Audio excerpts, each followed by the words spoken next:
In this video, I have Danny Rustine from OptimizeMyAirbnb.com. In this video, you'll learn the pros and the cons of running an Airbnb business. Listen to the end to hear his advice on what he thinks is a type of person that would love to run an Airbnb business. And if you think this business model is a good fit for you, make sure to grab the tips and tricks for Airbnb host starter guide in the description below. What is your day-to-day like? How does it compare to other typical Airbnb hosts? There's days where I don't do anything with Airbnb because of a process that I set up. It has to do with, so you want to get an electronic lock. That makes it easier for the guests. They don't have to figure out where the keys is, figure out how to use a lockbox. A lot of guests, a lockbox is like an American thing. A lot of foreign guests, they don't know how to use a lockbox. If you don't have keys, you can't lose keys. So it makes you, as the host, less time involved. So get the electronic lock. Get that hostfully guidebook that you send to the guest a few days in advance. You want to train the guest to any question they have. If you're a good host, you put it in the guidebook in an efficient way. It's well laid out. And then the messages are automated by SmartBnB. You have a local contact. So if the guest has an urgent issue, which they don't, vast majority of times, maybe 1 in 15 reservations does. If you have it all set up right, they don't have it. They don't have these issues, but if they do, they call the emergency contact guest. The only thing I do in my day-to-day, and then the last big thing is cleaners, which, by the way, separates the best from the worst hosts, and also just separates how much time you're going to spend. If you have a lot of people go for the budget cleaners, go for the most. If you have to default, go for the most expensive cleaner you can find, because on the long term, they're going to save you time, and that's most important. So what my day-to-day is when I interact with Airbnb. Most of the time I'm tweaking the listing. I'm testing out theories that I have to see if occupancy will raise. I keep having these 3 empty days on Tuesday, Wednesday. So I'll test out different theories I have for my own listings.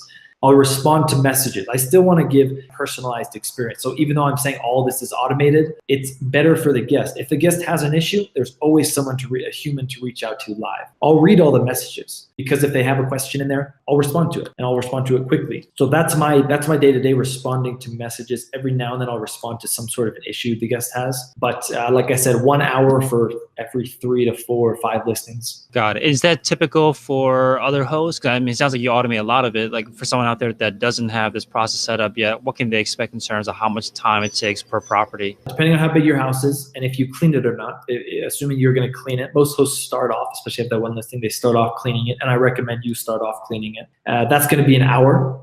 And you're going to have 1 or 2 reservations a week. So that's 1 or 2 hours a week. Depends do you want to tweak your pricing. It'll probably take you about an hour messaging guests, 1 to 2 hours a week messaging guests. Those are the 2 big things: guest communication and cleaning. So maybe for every listing, 4 or 5 hours a week. What are some of the biggest misconceptions that you've seen new hosts have with hosting on Airbnb? I guess one misconception might be viewing Airbnb as your partner. Airbnb is there to connect the host and get the guest. If you're a host, Airbnb is there to connect you with guests. If you're an Airbnb host, you're a small business owner. You have to take responsibility for a lot of things and not depend on Airbnb. Let's say you do have a lockbox and your guest breaks it. A lot of hosts will go to Airbnb and say, hey, this $45 lockbox, I need a replacement. You need to pay me for it. And Airbnb does advertise $1 million guarantee. It's your business cost. You're running a business that they're helping you make money. Airbnb's they're gonna give you a hard time replacing this $45 lockbox that you shouldn't have in the first place, by the way, because remember, the good hosts were doing it automated.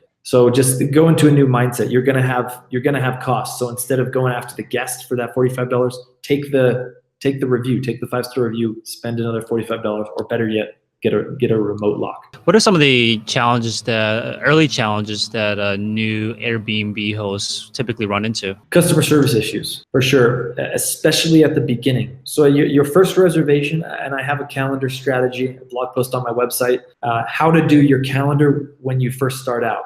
You're going to want to lower the amount of stays. So you only want 2, 3 night stays, because you want to get 3 reviews real quick. And you also want to lower your price. Lower your price 25 to 40% less than you think you should get on your first 3 reservations. It helps in your good review, and you're gonna do things wrong, especially if you're a host. You're gonna learn so much in those three reservations at the expense of the guest. That's the reason for this discount. And what do you personally like most about this business model of renting through Airbnb, or sorry, hosting through Airbnb? Let's say I'm super rich and I have a house in Miami, Florida, and I like to spend a few months there a year. What I love about Airbnb is it makes that possible. I can short-term rent it out, and then I can block off my calendar for the days I want to go there. Alternatively, let's say I'm living in Mexico City. I have an extra, a little guest house, or even an extra room. So in the past, if I wanted to monetize that, I have to get a long-term roommate. Well, what if I have family that wants to come in, or friends? Nowadays, you can rent it out on Airbnb, make more while blocking your calendar off for when you just don't want a roommate, when your parents or family or friends are coming into town.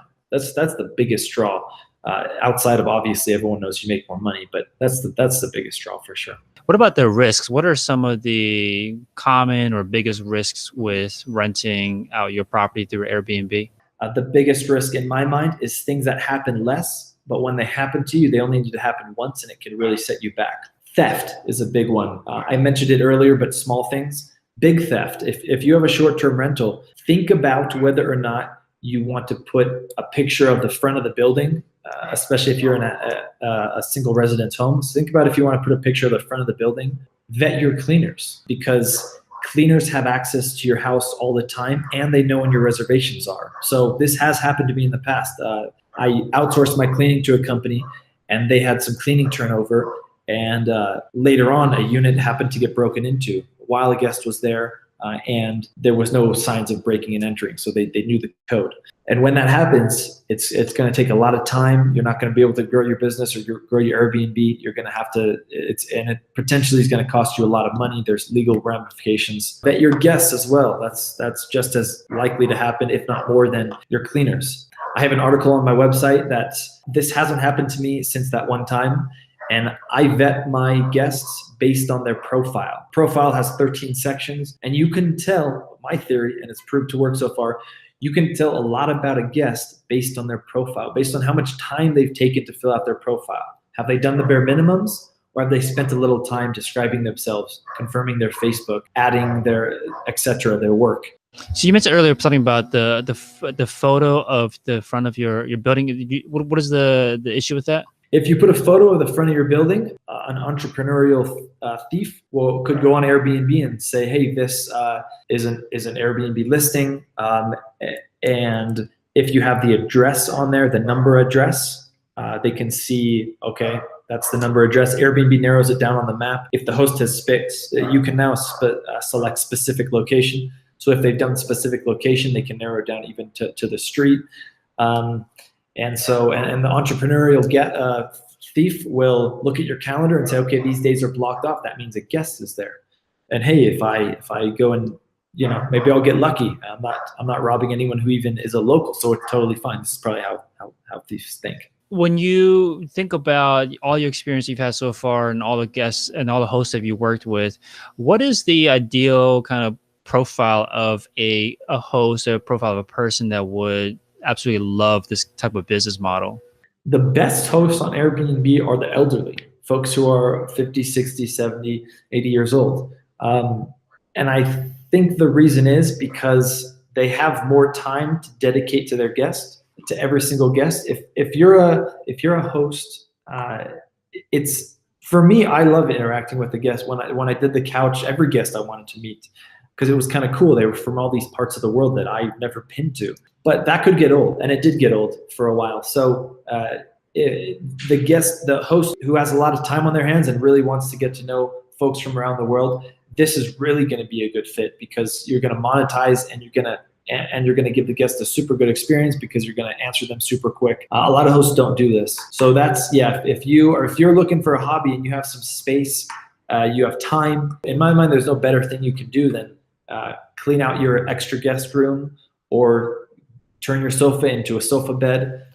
Even my sofa, depending on what market you're in, my sofa wasn't even a sofa bed. It was just a sofa, and it was rented out. What about the opposite? What kind of person do you think should completely stay away from this kind of business model that would just not like it? So there could be, let's say it always happens on like a Friday night or like a Wednesday morning. The hot water goes out on a Wednesday morning and you have to fix it. Or the internet goes out on a Friday night, or they can't get in after they went out drinking on a Friday night. So you're gonna have to, and this is if you're not using a property manager, you're gonna have to do a lot of customer service. When you hear this issue, you're gonna get like frustrated. Like, why can't they figure this out? So you have patience, and customer service is going to be it. If you don't like if you're not a people person, you don't like interacting with people, you're going to have a hard time with this. You can still do it, but you got to hire someone to do that aspect for you. Cool. So, thank you so much, Danny. I learned a ton about Airbnb hosting and even how to get started if you don't own any property, and some other ways to get involved with, not that much capital invested. For anyone out there that's interested in this business model and starting down this path, where can they go to learn more? I post a blog post on my website, optimizemyairbnb.com, every week. I also have a book out this year, optimizeyoureirbnb.com. It's available on Amazon. You can just type in Airbnb and it's one of the first. I also have a Udemy course I just created, which is a video course. So if you're a visual learner, I have 22 or so chapters on there you can do, and it's very cheap. I think it's like $10. So if you want to get in and watch a few videos, that's also an ideal spot. Sign up for my newsletter as well on the bottom of my website. I send out once every 4 or 5 months, very rarely, but just with really important updates. And the last one is my Instagram, which is as well Optimize My Airbnb. Awesome. Thank you again for your time, Danny. Yeah, my pleasure. Thanks for having me. I hope I provided some value to your folks. Thanks for watching. Now the question for you is, do you think that you would want to be an Airbnb host? Leave your answer in the comments below. And if you think that this business is a good fit for you, make sure to grab the tips and tricks for Airbnb hosts free starter guide in the description below. And to learn more about side hustles just like this one, make sure to check out these other videos on other side hustles.